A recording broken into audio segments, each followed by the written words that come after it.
there's three parts to a game engine that we actually need to make. One, we need this game engine to be able to update objects within it. So be able to pass in a call to update, just like what we do here. We need this game engine to be able to draw objects. And third, we need this game engine to manage objects for us, like a lifetime of objects. It needs to be able to add and remove objects from our game, like bullets or asteroids, whenever we want it to. So those are the three main pieces of things that we need this game engine to do. So we can write a class to represent that. And it's actually, because this is such a simple thing, it actually is like a very small class that we need to write. However, it represents kind of how most game engines work. A game engine like Overwatch, right, has the same concept. Like at its core, it has an update, it has ability to render, and it has a way to manage all the objects and how they live and die within the game, right? And we're going to simplify that down so we represent it here. So what we're going to do is we're going to write a game. We're going to write a game engine, and it's going to be this simple engine that we're going to make here. So we're going to make a new item. I'm going to make a new header file. I'm just going to call it game.h. This is going to represent our game engine. I'm just going to call it game instead of game engine. And the three things that I want this game engine to do, I'm just going to call it game. That's going to be representing our engine. Is it's going to have the ability to update. That's going to be one of the functions. It's going to have the ability to draw. That's going to be another function. And then it's going to have an ability to manage objects for us. So the way that we're going to manage objects in our game is with an array of game object pointers. This array is going to be a vector using the standard library. And just like what we talked about before, when we did the drawing example for SFML where we added circles, we're going to use an array, which is a vector. And this array is going to be a game object type. Okay. So this array is going to be a pointer to game objects. So the way that our engine works is that it's going to have an update, it's going to have a draw, and it's going to have a list of everything that we want to update or draw. Everything that goes in this list gets updated and drawn at the same time. Which means if we want to actually manage things like bullets in our game, we have to have a way to add things to our list. Okay. So let's solve this problem first. I just want to get this thing compiling because we have an issue here where this thing needs a way to reference this, so we're going to include game objects. Game objects.h. So now it knows about this thing. And then here, update and draw, I'm going to add these functions in here. So we're going to make a CPP. And if you guys can follow, that'd be great. If you can't, then I have this written up already, so you guys can use it for lab. So don't feel bad if you fall behind. I'm going to make a CPP file that includes game.h. This is going to be our mini engine. Okay, so I'm going to implement our update function. Okay, I'm going to implement our draw function. So these are the core to our engine. So our update and draw are both going to take some arguments. Update is going to take delta time, and draw is going to take a window, just like it does for our player. So here's what we're going to do. I'm going to go back to my header. I'm going to add a float for delta time, dt, and I'm going to add a pointer to a render window for our draw function, because that's what we need to draw. So these are the two additional arguments I'm going to pass in.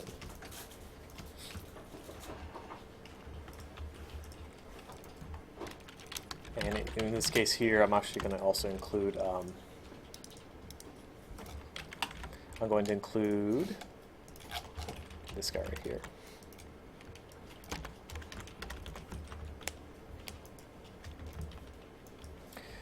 So these are two arguments I'm going to add. So let's implement the update function first.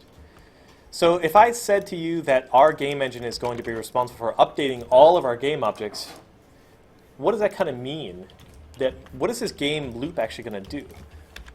There's only three members inside our game class. We have update function, we have a draw function, and we have an array of game objects.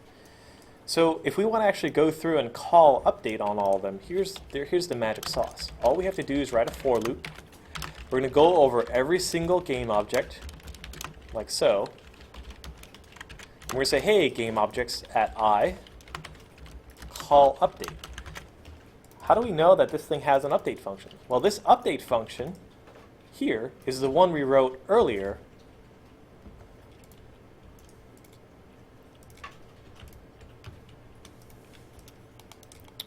Let's split these.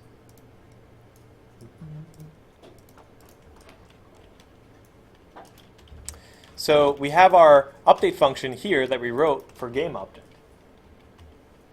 And in our engine, for our game, that's all we're calling. We're calling the update function on game object. And our draw function is almost as simple. I'm literally just going to duplicate this loop, but instead of calling update, I'm going to call draw, and I'm going to pass in our window. This is our engine. Literally, our engine just says, hey, every object that I currently know about, I'm going to be responsible for calling update, and I'm going to be responsible for calling draw. And as long as I push objects into this array, then I know that they're going to get updated and drawn. Okay? So now that I have this, I'm going to go back to here, and look at how we're currently drawing the player. We're literally saying, hey, player, update and draw yourself. So instead, here's what we're going to do. We're going to make our engine. We're going to make an object of our engine, and it's as simple as just doing this. That's it. So we're also going to include our header. This is in engine.cpp, and there's our engine right here. It's ready to go. It's ready to call update on it, and it's ready to call draw. So how do we actually call update and draw on it? Here's our game that we made. Here's Asteroids game. I'm going to delete these two lines of player. I'm going to call game, Asteroids game.update, passing in DT. And then I'm going to call Asteroids game.draw, passing in the window. Okay? So we're going to update first, and we're going to draw. So now, let's run this.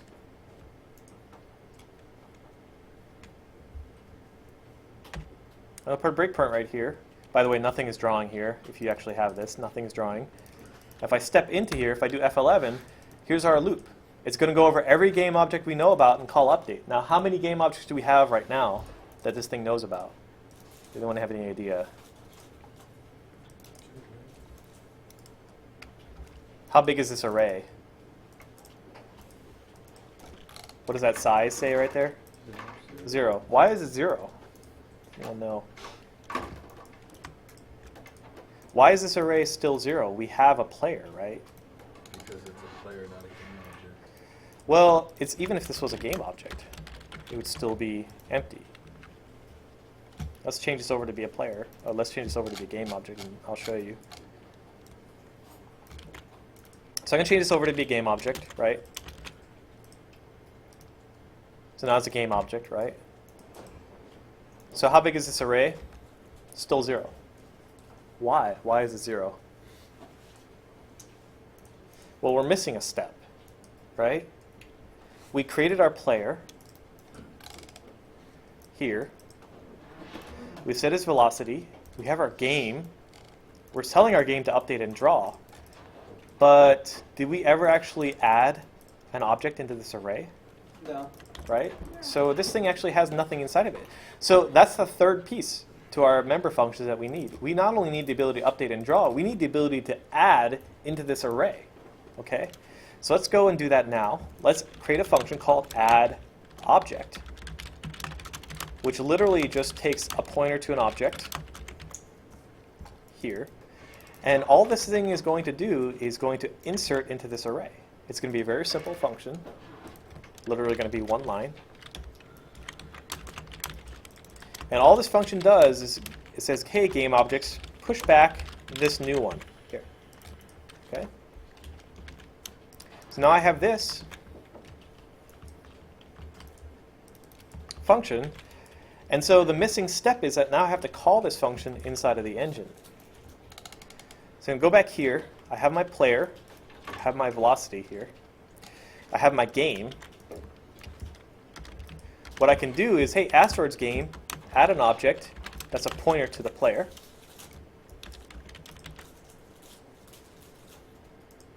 So this line right here will insert into that array. So let's run this one more time. I'm going to step inside. Now how big is our game object array? As 1. Okay. Now when I step into here, where am I going to go? If I press F11, not this one, here I am in my game object update. I'm calling all my game object update code, right? So me updating position and stuff. So I hit F5 to continue. There's our ship. How do I get this thing to call the player update? Well, I just call this thing, change this thing to be a player. I'm still adding the player. So let's put a breakpoint here now.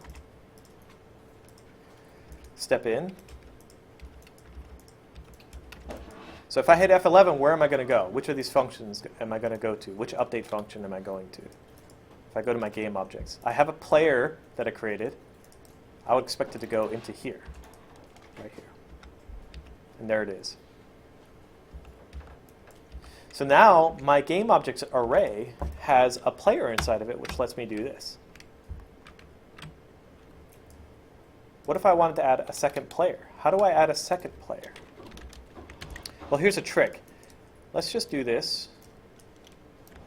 I'm going to delete these.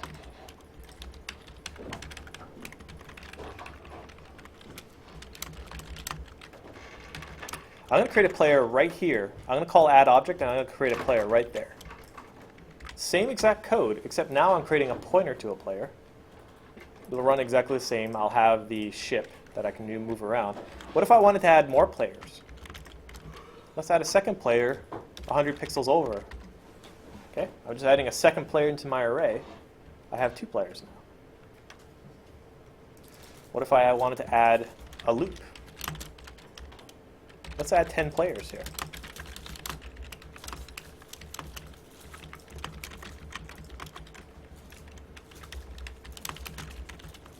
I'm going to add 10 players in a row, 100 pixels apart from one another.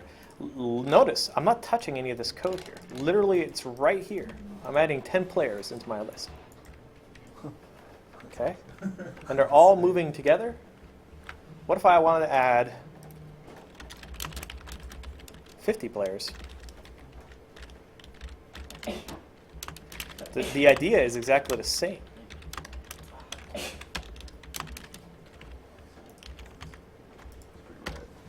So now I'm going to have 50 players on screen, but all that stuff is done through this one line of code. Okay? This is what an engine lets you do. Notice that all I'm doing is calling add object. I'm not touching any of this code. I'm not touching any game engine code. I'm literally just calling add object. And the game engine, here's what it's doing. If I go into here, how many game objects do I have? Oh, I have 50 game objects that I'm updating. Here are all 50 player ships, and each one of them is unique. But they all call update. So they all do this logic to update the keyboard press. Now I have 50 keyboards. Imagine these things are bullets, right? So you can create and add bullets whenever you want to. And this engine that we wrote now lets us interact with it by just adding objects to it like this. Okay? Let's see if it can do 5,000 player ships. I don't think it can actually handle it, but we'll see.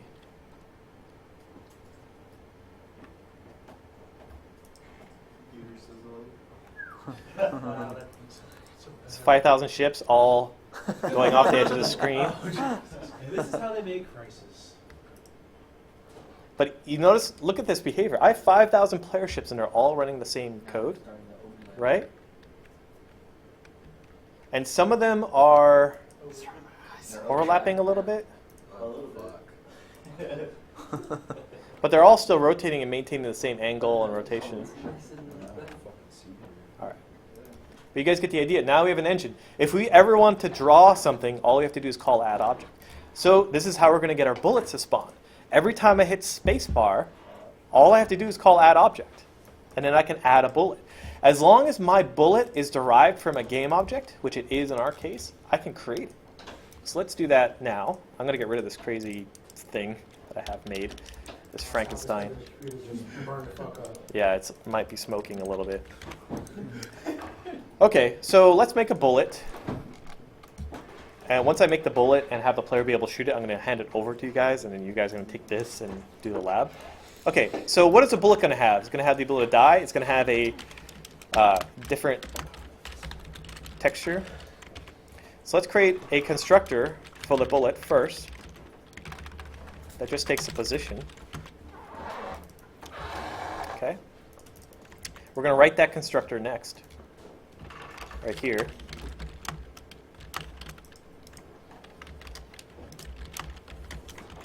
And it's going to be the same thing as the player constructor. I'm going to pass in a sprite that I want to do. Like so. What sprite should we use for our bullet here? Let's see. Asteroid. An asteroid bullet? Yeah, we could do that. They do have You just send like a whole bunch of like Donald Trump faces. Donald Trump faces. We can do that.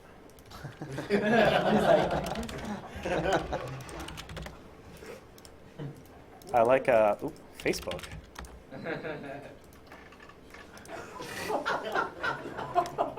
Oh man, you got so many good ones.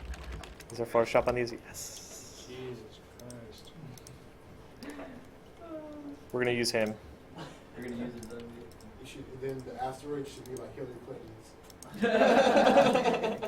I like that.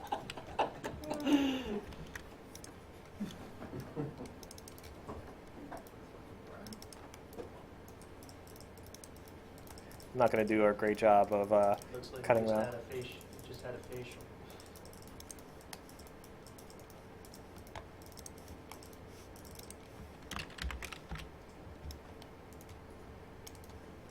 Okay, that's for Donald Trump. Save him as a PNG. Man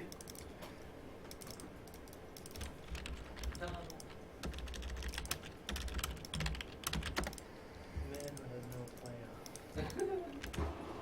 Okay, so here's our Donald.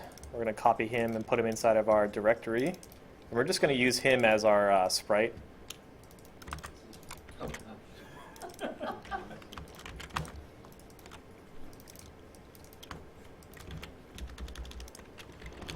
Okay, so there's Donald. We're going to add him into the... We're just going to create one of these guys in the middle of the screen, all right? And how do we do that again?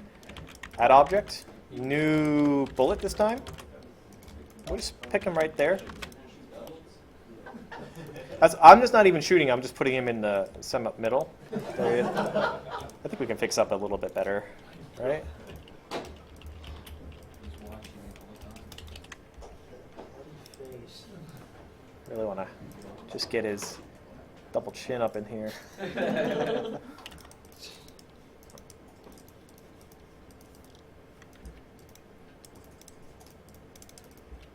Okay.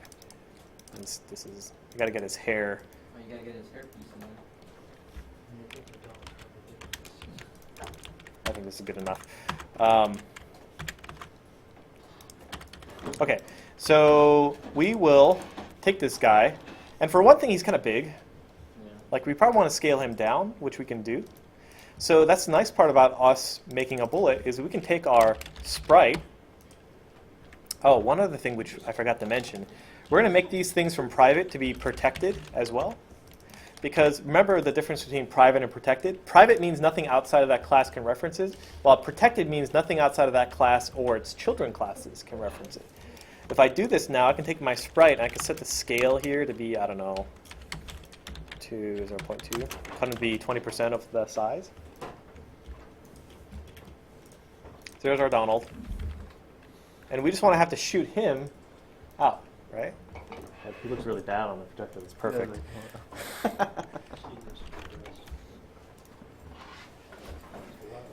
So we can scale him down. And now what I want to do is I want to have behavior in the player to do this. So where would I put that behavior? Well, I can make it so that whenever I shoot, whenever I hit the space bar here, I can create and call add object. But instead what I want to do is I want to put this behavior inside the player instead. So what I want to do is if the keyboard is pressed, is key pressed, space bar, I want to call add object, right? However, this right here won't work. Why is this an error here? Why is this saying that the error is undefined? Where does this variable live right now? In the engine, right here, right? Where are we inside here? We're inside the player. So this is a tricky part. This is going to be kind of confusing, but at the same time, like the way to solve it is actually pretty straightforward. The problem is that the player doesn't have a member variable called asteroids game. It doesn't even have a variable that's passed in for asteroids game, right? So there's two ways we can solve this. We need to let it know what this asteroids game is, okay? So the way that I'm going to solve it, I'm going to show you two ways to solve it, but the way that I'm going to actually do it here is I'm going to actually pass in the asteroids game as an argument into this function. So what that means is here, inside game object, in update, I'm going to pass in a pointer to the game here. That means I also need to pass in a pointer to the game here. Okay. And now, in both player, let me call this asteroids game to make it a little bit more clear. Asteroids game. I'm going to pass in a pointer to the asteroids game, and now I can call add object on it. Okay, there's my asteroids game. I'm going to build, and there's going to be several errors here. I want to talk through some of these errors. There's only 23. It's fine. So one is that it doesn't know what game is. It doesn't know what this thing is. Well, that's a problem because I haven't included a header. Cool. Let me include the header and see how many errors I get. Compile this guy. Okay, I have 36 now. Getting better. So the other problem here is that I'm calling update, so I missed passing in asteroids game here as well, because remember I added a second argument. I didn't update everywhere. Okay, I'm down to 34. Good. But the key here is that as I'm solving this, I don't really care. I know there's not really like 34. The thing is that I'm going to solve each one from the top down. Okay. So this one, it also doesn't know what game is here. So here is kind of a tricky problem, and I'm going to explain why this is tricky. I'm going to include game.h, and it's still going to give me a lot of errors. And in fact, it didn't change the number of errors. In fact, I didn't even fix it. So I included game.h. It should know about it, right? But here's the problem. I have my game object. It needs to know about game, right? But my game needs to know about game object. It's kind of like a catch-22. Yeah, I have a game object here. This is my game object. It needs to know what a game is to compile correctly. But the game needs to know what a game object is.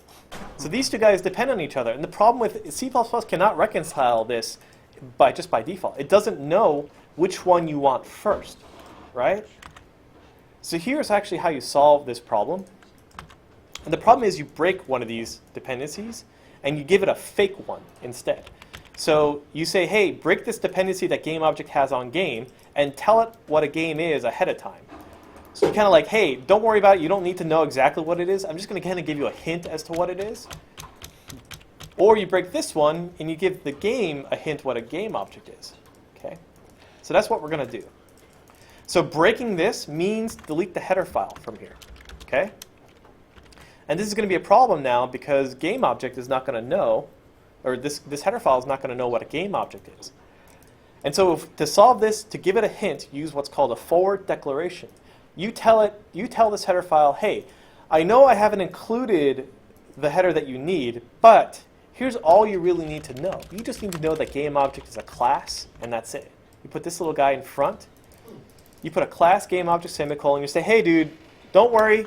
There's something down the road that you're going to include later is a game object, and it happens to be a class. Look how many errors we have now. 4, down from 34 or 25, right? Yeah, 25, yeah. And the problem is now that we haven't included it in our header, now we have to include it here. And this is the crazy part about it. Inside your CPP, you can't have a circular dependency problem, so don't worry about that. Inside your headers, you can have a circular dependency problem. So if you have an issue like this inside, if you have a circular dependency issue, You solve it by putting a forward declaration inside your header and then moving that header from your moving that include from your header into your CPP, like this. Okay? So here's what I actually did. I took this here, I took this header, I replaced it with this guy. I took this guy, this class declaration, I did a mini class declaration, a mini one, a small one. It's called a forward declaration like this. It's literally as if you just did this, like this. Okay, and then I move that header into here. And then finally, the 4 errors that I have are because it's expecting 2 arguments in here. The first argument it's expecting is a game pointer. And guess what? We have one of those. It's called this. I'm in the game already. I have a pointer to myself. I can just pass that in. Because remember what this argument is? It's expecting a pointer to a game. Well, that's exactly what this pointer does. When you say this, it says, hey, pass a pointer to this. That's what this thing actually is. That's what this actually is. It's actually passing a pointer to game. This means pass myself in as the thing that cares about the game pointer.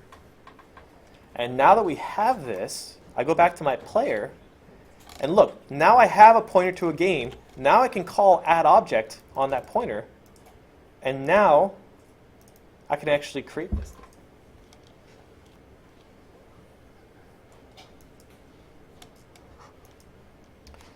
So here's what it's going to happen. It's basically going to create Donald every time I press spacebar.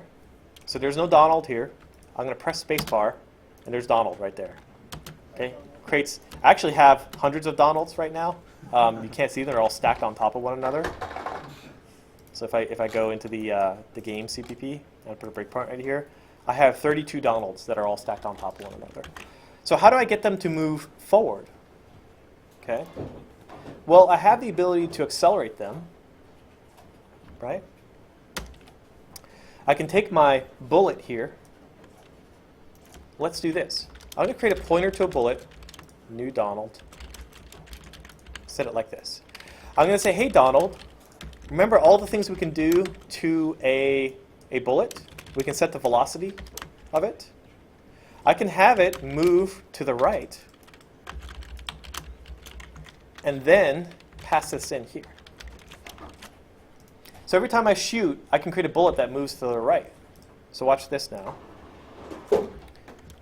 All my bullets have the same behavior. So all getting created. Those are all my bullets, right? Cool. So I'm missing a behavior, though. I want these bullets to start on my ship. So how do I do that? Take the position of the ship. Okay, I can take the position of ship. So I take, yeah, so I can take the ship position is equal to, oh, I don't have a get position. You know what? I have a M position here. This is my ship position right here. So what do I do with that? I can take my Donald that I created. I can say, hey, M position equals this. Would you have to set the origin of it too? Well, that is the origin here in this case. So it's giving me a warning because I don't have a function to call. Really what I want to do is I want to call set position here. I think we actually added this in lab, a set position function. So I want this. So let's add this function in. This is, by the way, what I'm doing right now is basically what a game programmer job is, or like a programmer job is just going through and creating functions and extending them. I know that I want the ability to set position here. I know that it takes a vector 2f, which is a position. And in this case, I'm going to remind you guys that you can do this as well, inline like this. Write it right in the header file like this. So now I can set the position of the Donald to be the ship position here. And now it's going to start the Donald at the position of where my ship is.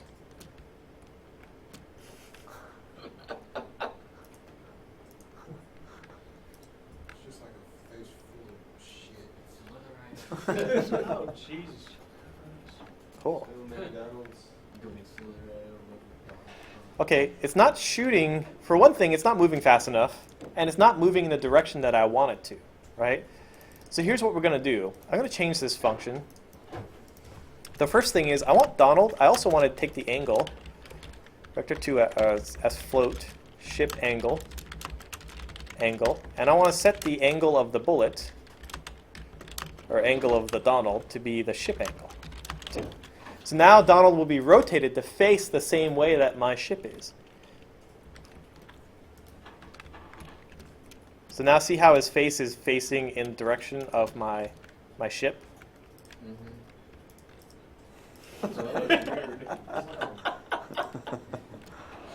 Like a bunch of tapeworms. Yeah. You guys, what is it? You ever see Human Centipede? Yeah. Right? Oh, That's what it is. That's what it is. I knew it reminded me of something. Never going to sleep again. This is some horror movie. All right. All right. To be fair, I just want to show you guys what it looks like with an actual bullet. It's even worse. It's partial. I know it's great and everything, Worst but game I ever played. so with an actual bullet, You know, Hey, we have one that actually is oh, maybe this guy here. So let's see what it looks like with an actual like red bullet here. So it's tiny. I don't actually have to set the scale anymore. Trumps. I got rid of Trump temporarily. I think we had our. So there's our bullets, right? So you can see how they're orienting to be based on the ship orientation. Now I just want them to be moving in the direction of where the ship is. Okay. So we're setting the velocity here to be based on 100, but I actually want to do is set the velocity based on the direction that the ship is moving, right? So here's what we're going to do. Instead of taking velocity as a value, I'm going to set velocity to be a number. I'm going to change our member function here to instead of be a vector, I'm going to have it be an amount. And then here, we're almost done. Instead of doing this behavior here, I'm going to do the same thing.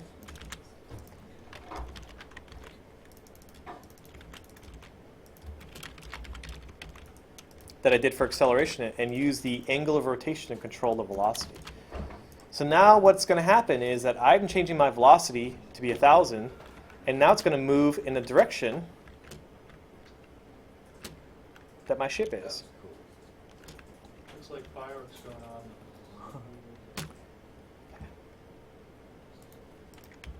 And look at my bullets. What happens when I shoot off the edge of the screen? You guys see how they're going off the edge? Yeah. And that's because our bullets are also game objects, and our game objects also have that behavior to go off the edge of the screen. It looks cool. It looks like a firework. I don't know. They- Just That's been said. Yeah. Unfortunately, our bullets also have drag, so I'm going to have you guys, that's going to be with the lab, is to fix the drag. But our bullets last too long, right? Our bullets should die after some period of time, right? Right now, they'll basically last forever.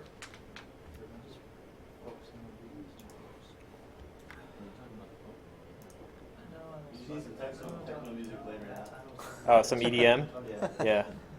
I feel like the screen should be shaking too, and the color should be like changing every frame.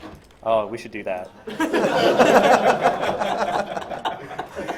Let's do that right now. We're gonna write an update function because we're gonna have to write an update function anyway. So I'm gonna override the update function as well, and then inside here we're gonna make these bullets rave colored. Every frame they're gonna change colors. It's gonna be awesome. This is going to tie in. I promise. This is going to tie into lifetime. This is going to make it so we can kill these bullets. I swear. We're going to set the color of these guys. We're going to add a color.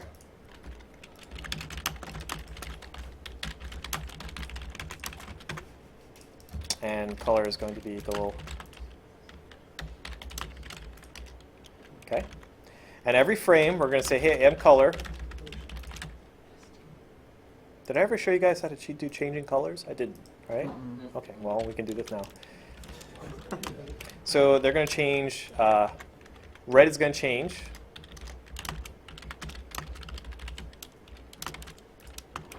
Every frame by 50. Otherwise, we're going to lose green. Otherwise, we're going to do blue. So every frame, based on what colors are left, they're going to slightly shift. Okay. So now when we shoot our bullets, oops, I also forgot to set the alpha.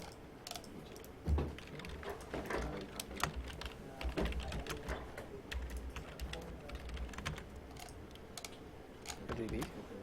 Oh, and we also have to call game object update. What?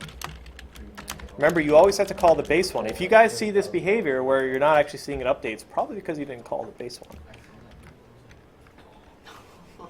That's cool. Does it look like fireworks now? It's like the grand finale right there.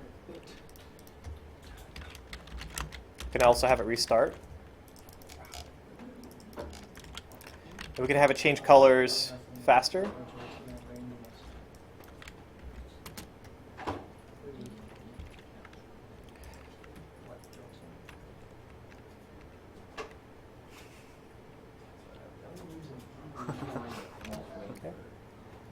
That's cool and all. But all this color changing is making me realize that these bullets are lasting for too long. So what I want to do is I want to have the concept of a bullet having lifetime associated with it. So after 3 seconds, I want to kill these bullets. So here's what we're going to do is I'm going to get rid of color, unfortunately. And I'm going to have the concept of lifetime on these bullets. And by default, I'm going to set the lifetime equal to 3 seconds. And every frame, instead of changing the color, what I'm going to do is I'm going to subtract delta time from lifetime. And if lifetime is less than 0, shit, well, what do I do? How do I destroy this bullet? Delete this? This is actually really bad. You do not want to do this. The reason you don't want to do this is because we actually have to go through our game engine in order to delete something. Did you do a break? What's that? Did you do a break? A break? What does that do? What does break do? Doesn't it? It stops the loop, right? It doesn't have anything to do with deletion. By default, C++ has no concept of game object destruction. We are going to add that concept, and here's how we're going to implement it. What we're going to do when we want to destroy an object is we're going to set a bool on the game object that says, hey, you're supposed to be dead right now. You need to remove yourself from the array. And then our game engine is going to look through and find everything that should be dead and remove it from the list. All right? Okay. So that's how we're going to do this. We're going to add the concept of a property on a game object that says, hey, is destroyed. This is a property that lives on every game object. And what we're going to do is we're going to set this thing to false by default. So at the very top here in our constructor, we're going to say, hey, dude, you're not destroyed yet. And instead, in here, we're going to set this thing to true. And then in our game object, we're going to add a function that says, hey, are you destroyed or not? Which all it's going to do is going to return this variable. Okay? And the reason is that this function we're going to go back to our engine now. So here's our engine for update. So we're going to loop through these things once to update them. What we're going to do is we're going to loop through everything again a second time. And this time, we're going to ask, if the game object at I is destroyed, we're going to delete it from the list. We're going to delete M game objects at I. And unfortunately, this actually doesn't remove it from the array. What we're going to do is we have to actually erase it. So here's what's happening right now. Is we have our array of game objects. Let's say we have, this is our list of objects that we have. Let's say we have a player, we have a bullet in our list, and we have another bullet in our list. This is our array of game objects. Let's say this guy died, right? We want to remove him from the list, so we delete him. Here's what our list looks like right now after we delete him. We have a player, we have empty space, and we have a bullet. This empty space here is a problem because we don't know that it's empty space. And it's actually taking up memory too. So what we need to do is, well, not only do we need to delete this guy, this empty space, we need to remove him from the array. He needs to be gone from here. So this first line here creates the empty space. It returns the memory used by that game object. The second line we're going to do is we're actually going to remove him from the array. There's an object, there's a function you can call on a vector called erase, which actually removes it completely from the list. And this thing takes an argument of where do you want to erase it? I want to erase it at I. However, it doesn't really take an integer. It has to have the syntax of, hey, give it a frame of reference on where you want to actually delete it from. So you're saying, hey, from the beginning of this list, add a number. This is how far from the beginning you want to erase from, and that will delete it. Now, one of the most common mistakes you can do is while you're erasing something, I'm going through this array right now. And unfortunately, as soon as I do this, the size of this array changes. So here's the final step you need to do. You need to account for the fact that now I had 3 game objects when I started looping. As soon as I did this, I had 2. So now the number of game objects I'm looping over is reduced by 1. So you need to reduce this iterator by 1 as well. All right? And what this means now is that I'm going to put a breakpoint in here. As soon as this lifetime is less than 0, so it should be 3 seconds, bam, I hit my breakpoint, sets this flag that says it's destroyed. And I'm going to go into my engine here. I'm going to put a breakpoint here. So my game object has 231 elements in it right now. All right? My I is 1. So it's going to delete the first bullet in the list. So here's my game objects.